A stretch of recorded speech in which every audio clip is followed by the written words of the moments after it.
Alright, this is Giles Edwards from 366 Weird Movies, and I'm sitting down with a pair of gents who were largely behind the film Chainsaws Were Singing. One of them much more so, much more in depth, and much longer than the other, but still an important part in that movie as a character. I'm speaking to Sander Hi. Maran. He is the writer, director, producer, sound, AV, colorist, composer, music orchestration. it looked like pretty much everything that wasn't the other people acting. And with him is Peeter, who showed up some years ago as a secondary but pivotal character in the film, whose name I wrote down, but instead of me, Pela. Yes, so Pela is the youngest of a family unit, which this movie is secondarily about. But let's talk about who it's actually about. This, the Chainsaws Were Singing, this is a love story. Of course, it's a love story, and we even have a love film festival to prove it. It's going to be at the Hard to Love Film Festival on the 5th of August. Where is the Hard to Love Film Festival? It's in Estonia. It's in the southern part of Estonia. Well, but yeah, it cracks us up that it's a genre film, but it's going to play at a love film festival. Yes, it is a horror film as well, as the title suggests. I imagine there are peaceable chainsaw movies out there. I have neither seen nor heard of them, but, I can only know so much. So Chainsaws Were Singing. If you might recant briefly, you spoke at the Q&A about your influences. There's a particular tone in this movie which is reflected in the title, and your views on cinema and comedy and creation were affected by what exactly? I mean, mostly... I believe I was 7 years old when I started watching South Park, and it sort of had a negative impact on my vocabulary and having a foul mouth at times. But yeah, we also grew up watching Cannibal the Musical, which was a huge inspiration for us, and also, I don't know, the El Mariachi, the way Robert Rodriguez shot it was a milestone when I read Rebel Without a Crew. The way that you can make a film. You don't have to get any green lights whatsoever. And on the musical side, like Book of Mormon. Oh yeah, on the musical side, I recall watching Book of Mormon's cam rip many times because I couldn't show up to New York. Avenue Q. Also, Avenue Q was one of the Broadway musicals that I loved, and also Little Shop of Horrors, definitely. I just had to shout out. There's a film called Nudist Colony of the Dead, which I really love. That didn't have an influence on us, as I discovered it, I think, in 2016. But yeah, it's from 1991, and it really resembles Cannibal the musical. Nudist Colony of the Dead is a musical. It's a horror musical comedy, and it's not a soft porn type of thing. I think there's like 2 boobs in the entire film. That's often how they come. Yes. Yeah. I like your wording there. I have some decades of experience with the language, so I need to show that I'm still trying my grip on that. So all right, so this is with the poster, the title, description you just gave. Listener, you already know if you're the kind of person who wants to check this out. So we have this love story between these two people. They each had possibly the worst day of their lives, and they cross paths at an idyllic riverside area by with fish swimming, fishermen fishing, sun shining, and then their day gets a lot worse. Now, this new element in their lives is a chainsaw wielding killer that can really fuck up your day, as it turns out. And I was trying to guess between what I was hearing and the subtitles I was seeing. Now, this killer has a name, and would you care to share the Estonian, like the proper Estonian name for this killer? No, his name is just Killer because when we were developing the character, basically chainsaw killer from Texas Chainsaw Massacre, there were two things that we realized we couldn't do. First of all, he couldn't speak because it would be sort of lame. So we had him be mute except when he's singing. And the other thing is we couldn't come up with a name that would be cool. So we just left it blank, and then we were like, dude, Killer works, that's kind of fun. So yeah, we just named him Killer, which doesn't mean anything in Estonia. Okay, because I heard a phrase that I guess might have been used a lot around tapa.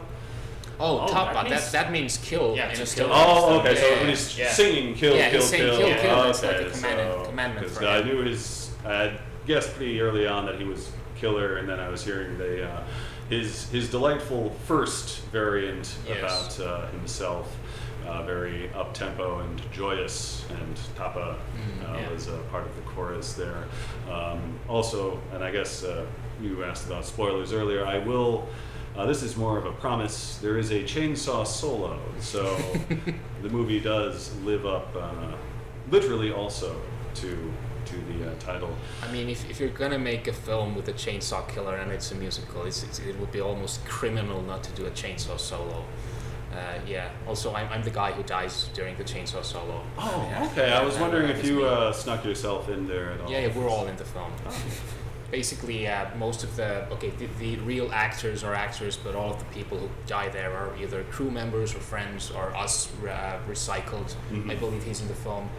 3 times. Yeah, Peter plays in the film the 12-year-old Bella character, but also he's he's headshot number 4 during the shooting sequence by the police officers. We shot a shot of him when he was 21, a couple of years back. So technically, he's in the film. Yeah, I guess it might be where, as much as I imagine you may be trying to push this from your mind, this time gap we have with a 12-year-old showing up later as a 21-year-old. You spent a good deal of time with this, and as briefly, and you probably had practice explaining this meaningful burden that you've been shouldering. What was the production timeline, just briefly? Okay, so I'm gonna go back, if I may. There's a story. Back in 2012, we made a short film with Peter acting in it. It was called Curiosity Kills, where a boy plays with radioactive chemicals and gives it to a pet rat, and the cute little albino rat ends up murdering the entire family.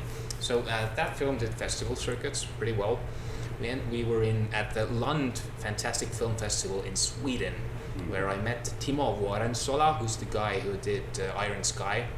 Okay. Yeah, and also his first feature project, which I'd seen, is called Star Wreck in the Perkening. It was another project similar that he spent 6 years, I think, in the basement doing the VFX alone.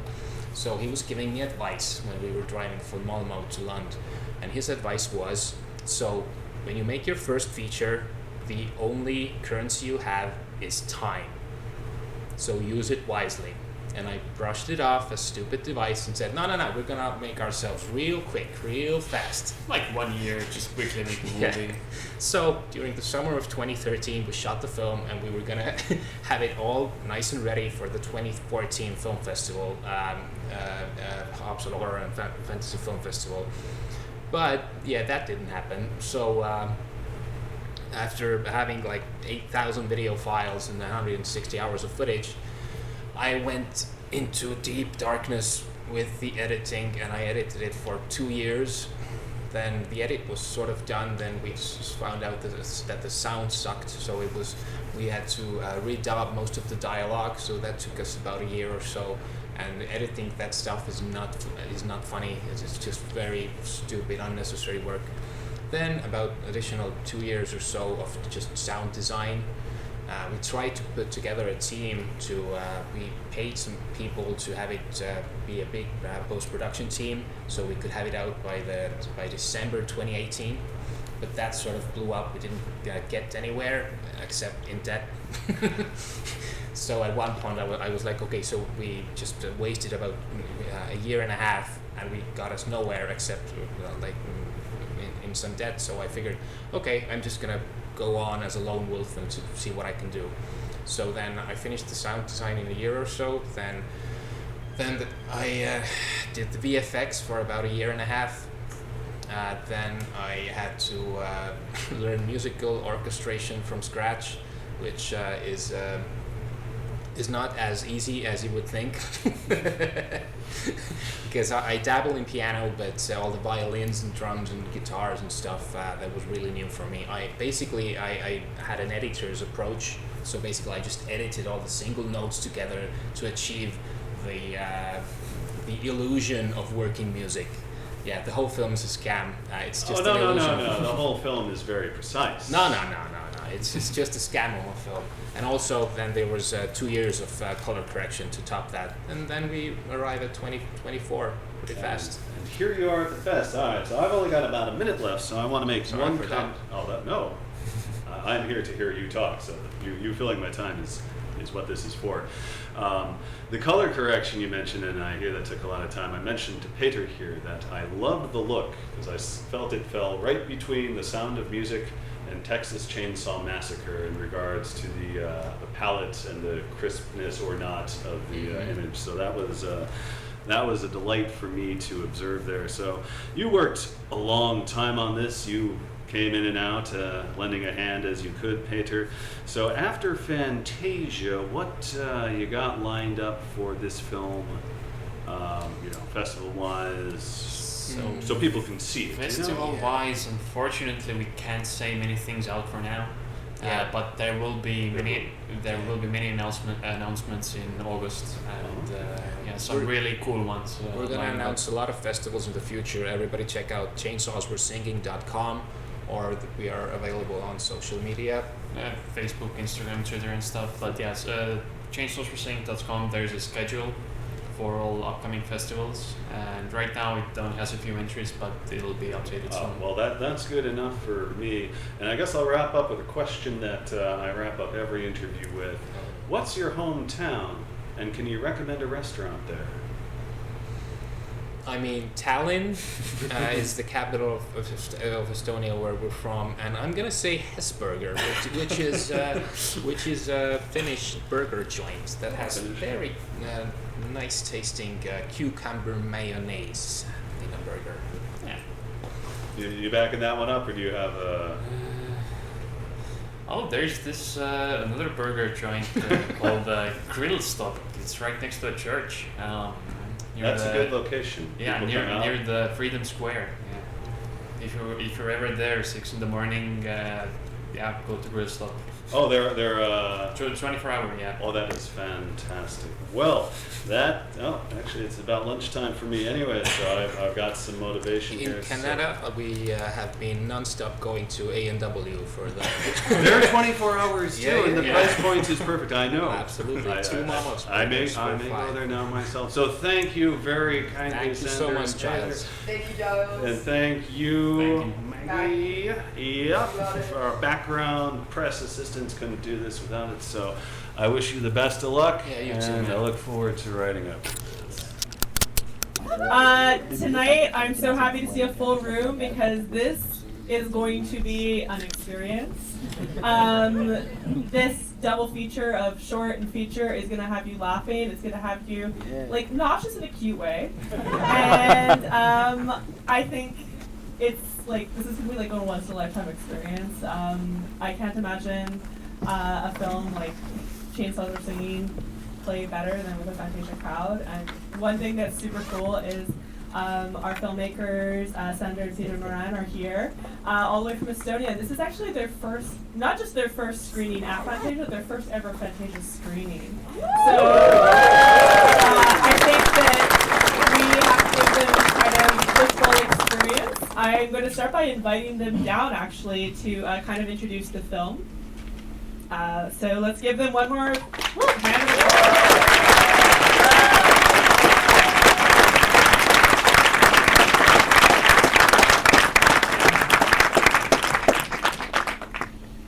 Wow. Thanks so much for showing up for the international premiere of Chainsaws Were Singing. And again, Justine, just thank you for selecting the film, because I believe we're going to have some fun here. I have to warn you, the film is a bit too long for a genre film with 1 hour and 57 minutes. It's a bit too violent, a bit too naughty, definitely too musical. So yeah, feel free to shout, be loud, boo if the film sucks, laugh if it's funny. Basically, let's just have fun here. Thank you.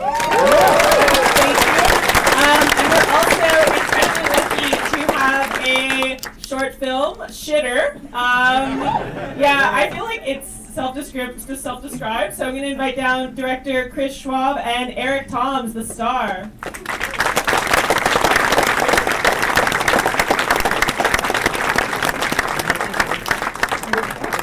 Thank you.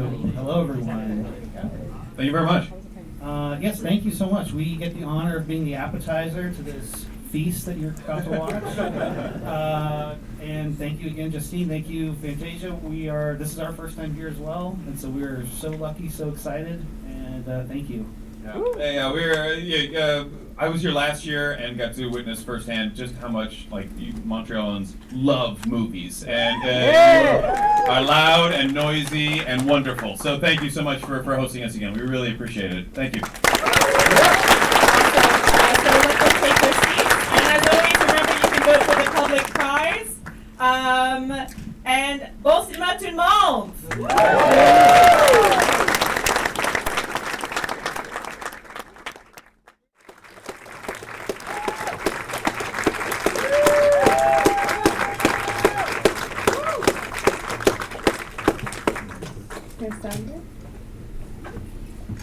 Wow.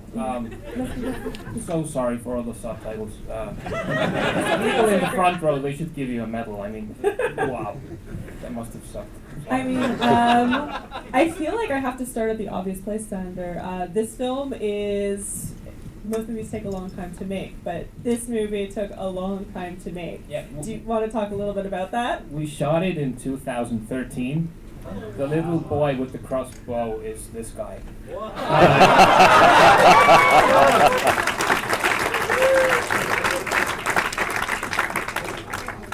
And I mean, so 2013, is it all post-production? Did you do some pickups? Like, how did that work? No. We shot most of the thing 2013. Took about 2 years in editing, then 2 years in sound design, then it all blew up.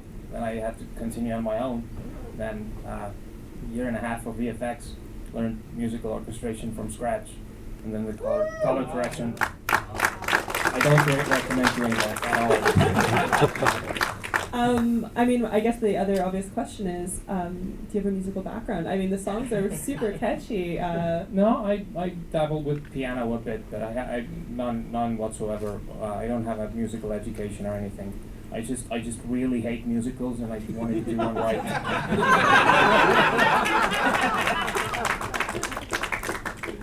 And I mean, obviously you were quite young when you first appeared in the film, but did you guys always envision kind of working together? Well, I've played in Sander's other short movies since I was 8, I think. Yeah, and about 5 short films or something. Yeah, something like that. Check out Turbo Sledge on YouTube. And I remember the movie set a bit, and I've seen everything happening on the side. I went through middle school, high school, and now university. And it's nice to see what it came. Yeah. He was a kid when we shot the thing, and now this year he joined the production team. It's kind of cute. I mean, I feel like there's going to be some questions from the audience. I'd love to open up to the floor. Yeah, I'll start right here. I just want to say that this movie was fucking good.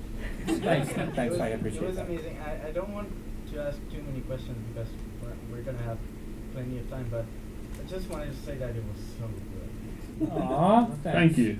That's so sweet of you. I saw a few other questions. Can you go here? Yeah, thank you very much. I had a lot of fun. Did you shoot the movie on film or digital?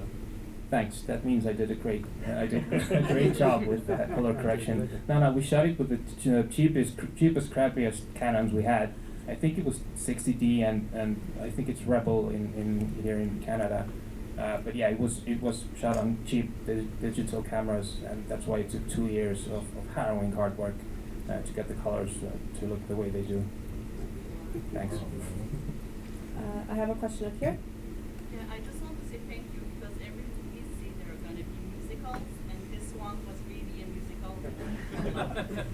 Aw, thanks. Just in the back here first, yeah. Was there a significance to the black and white sequences? I mean, do you want the artsy answer or the honest one? The black and white that was flashback was sort of made sense, but the car chase, we sort of really fucked up with the footage, and we had to sort of even it out.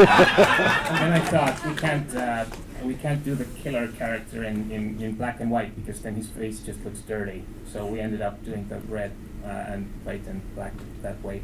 That's the honest one. But if I were to answer the artsy one, then it was all in reference to some sort of French cinema. Yeah, in the yellow shirt. How many chainsaws do you use total in the film? 3. Did any of them break? Yeah. I mean, we took one apart. I don't want to spoil the magic, but now almost infamous ass kill shot from the musical number. Yeah, we just took a chainsaw apart and then we didn't actually do the thing. I have a question up here, yeah. How many people actually got hurt while making this thing? Emotionally or physically? Not really. The same chainsaw ass guy, Jan Andersen, who's one of the producers, and also he did the gore effects on the film. He was also he's credited as chainsaw ass kill, chainsaw kidney kill, and also bicycle kill. He ran over his bicycle after Killer's Happy Song and sort of fucked up his shoulder. Yeah, and he went to hospital, and that's the only injury I can remember. Here. First, thank you for restoring my faith into musical movies. Nice, awesome. And second, I have a personal question. Can you tell us what was the budget, the overall budget? Huge. Yeah. Millions of dollars, but shoestring though. I can tell you that personally later if you want to. Any other questions? Yeah, I have one here. I have two actually. How long did it take you to write the script for this, and also like what were the main inspirations when creating this story and movie? Okay.